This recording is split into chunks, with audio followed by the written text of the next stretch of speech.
आज बात पश्चिम बंगाल की राजनीति की, जहां एक तरफ टीएमसी में बागवत की आवाजें तेज होती जा रही हैं, तो दूसरी तरफ ममता बनर्जी लगातार बीजेपी पर हमलावर हैं। सवाल ये है कि टीएमसी की सबसे बड़ी लड़ाई अब बीजेपी से नहीं बल्कि अपने ही नेताओं से है। पार्टी की बैठकों से विधायक गायब हो रहे हैं, वरिष्ठ नेताओं की नाराजगी खुलकर सामने आने लगी है और लगातार बीजेपी की तरफ बढ़ते कदम बंगाल की राजनीति में बड़ा भूचाल आ रहा है। लेकिन इन सब के बीच भी ममता बनर्जी का निशाना सिर्फ बीजेपी पर है।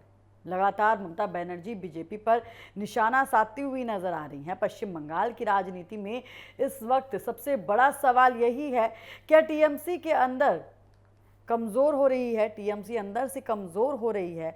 चुनावी हार के बाद पार्टी के भीतर असंतोष खुलकर सामने आने लगा है।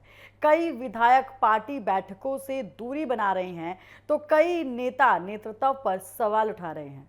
लेकिन इसके बावजूद ममता बनर्जी लगातार बीजेपी और चुनाव आयोग पर हमलावर हैं। चुनाव नतीजों के बाद कालीघाट में हुई बैठक ने टीएमसी की अंदरूनी स्थिति की तस्वीरें साफ कर दी हैं। रिपोर्ट्स के मुताबिक बैठक में कई विधायकों ने खुलकर नाराजगी जाहिर की है और सबसे खास बात यही रही है कि पार्टी के वरिष्ठ नेताओं ने संगठन की कार्यशैली पर सवाल खड़े किए हैं और कहा है कि अब कार्यकर्ताओं की आवाज दबाना आसान नहीं होगा। टीएमसी की मुश्किलें भी सिर्फ नाराज नेताओं तक सीमित नहीं हैं।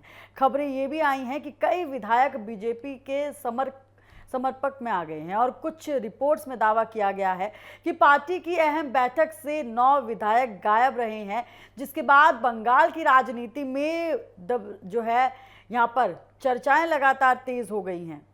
टीएमसी की वरिष्ठ नेता कोकिला घोष का बयान भी पार्टी के लिए बड़ा झटका माना जा रहा है।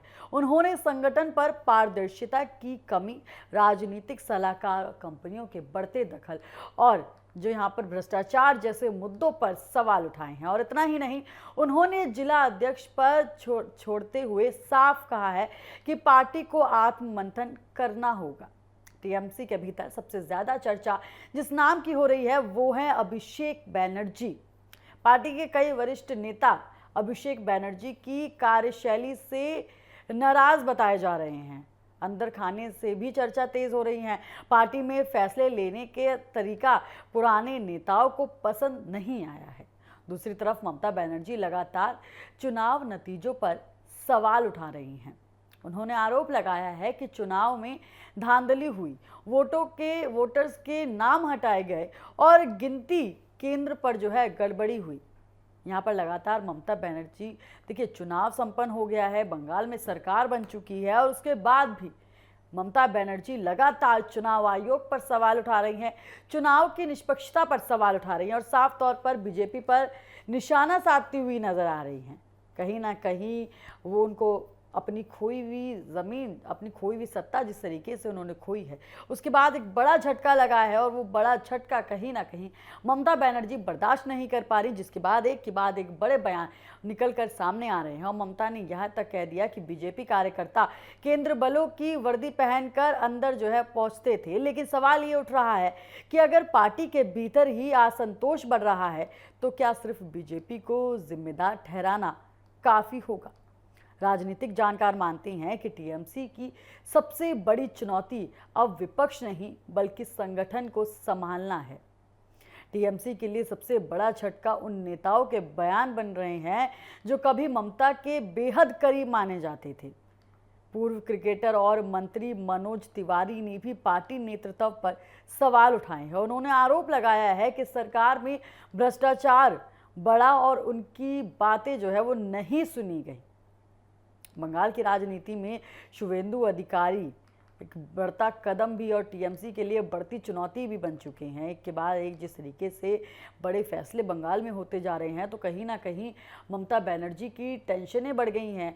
जो नेता कभी ममता बनर्जी के सबसे करीबी थे, वही आज बीजेपी के सबसे बड़े चेहरे माने जाते हैं। नंदीग्राम से शुरू हुई राजनीतिक लड़ाई अब पूरे बंगाल की राजनीति बदल चुकी है।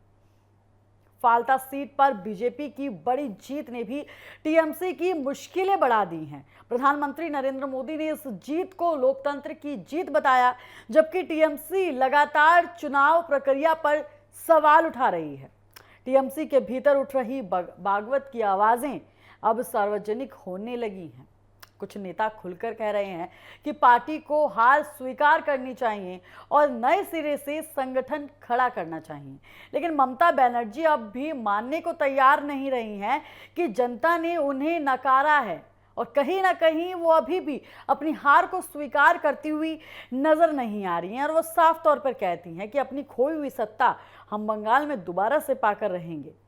और कहीं ना कहीं उन्होंने ये भी कहा है कि बंगाल में जनता को गुमराह किया गया है, बीजेपी ने वोट चुराए हैं। लगातार चुनाव जब से बंगाल में देखे गए, लगातार एक के बाद एक आरोप ममता बनर्जी यहाँ पर लगाती गई और साफ तौर पर निशाना उन्होंने साधा बीजेपी के ऊपर। वोट चोरी के आरोप लगाए, यहाँ पर निष्पक्षता से चुनाव नहीं हो रहे इसके आरोप लगाए और ना जाने कितने सारे आरोप यहाँ पर लगाए जिस तरीके से। और राजनीतिक विश्लेषक का मानना है कि बंगाल में बीजेपी की बढ़ती ताकत ने टीएमसी के कई नेताओं का भरोसा डगमगा दिया है और यही वजह है कि पार्टी के भीतर असुरक्षा की भावना बढ़ गई है और कई नेता अपना राजनीतिक भविष्य सुरक्षित करने की कोशिश में जुटे हुए हैं।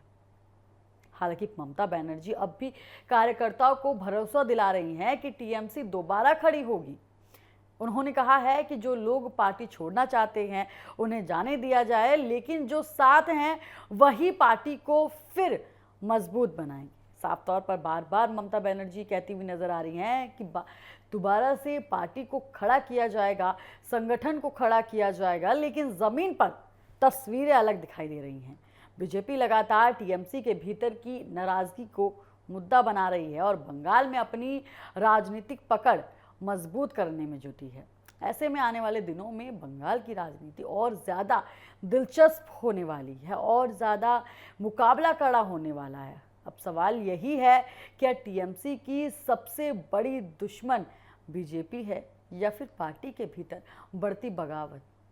क्या ममता बनर्जी संगठन को दोबारा संभाल पाएंगी या बंगाल की राजनीति पूरी तरह बदलने वाली है? जिस तरीके से कुछ दिनों में बंगाल की तस्वीरें सामने आई, एक के बाद एक बीजेपी सरकार फैसले लेती हुई नजर आ रही है, साफ तौर पर दर्शा रहा है कि बंगाल में परिवर्तन की लहर उठ गई है। तो वहीं ममता बनर्जी बीजेपी का पलटवार करती हुई नजर आ रही हैं।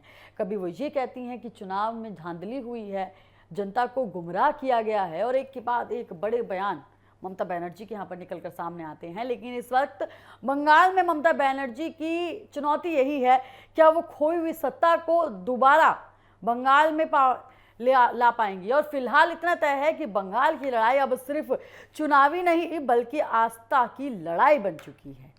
ममता बनर्जी की मुश्किलें बढ़ चुकी हैं और सबसे बड़ा सवाल यही है यहाँ पर कि क्या किस तरीके से अपनी खोई हुई सत्ता को वापस ममता बनर्जी ला पाएंगी। और बंगाल में बीजेपी की बढ़ती ताकत से टीएमसी में हलचल जिस तरीके से मची है, टीएमसी के अंदर ही खबरें ऐसी आई हैं कि टीएमसी के अंदर ही कई नेताओं में आपस में नाराजगी कई नेताओं में यहाँ पर जाहिर हुई।